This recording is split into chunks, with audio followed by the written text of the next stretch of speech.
So how could you edit iPad video in a full screen? So let me talk about it and just kind of try to come at it from different angles. But if it's your first time here on Foxtecc, most definitely subscribe to this channel so you never miss anything important.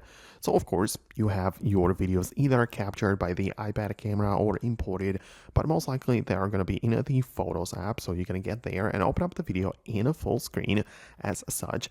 And since we have it on the full screen, we can click on the edit button in the top section of the display. And, the video is still kind of like almost on the full screen, and you can perform some edits to it. Like you can add some filters or color adjustments, or you can trim it from either end of the video clip.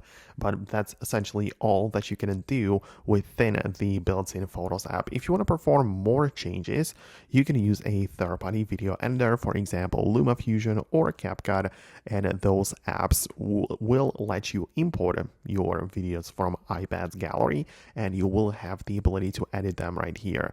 The only thing you could notice basically in here is that you do not have the video is not on the full screen because we need to have some space around it for the editing controls and the timeline effects and everything, right?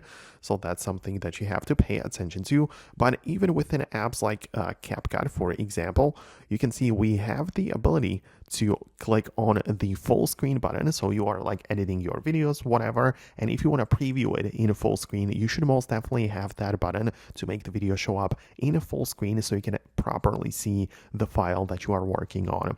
But that is all. I really hope I can help you out with this thing. If there is something else which you had in mind about this, let me know in the comments. It's possible I'll make an updated video in the future. For now, that's it. Thanks a lot, and I'll talk to you later.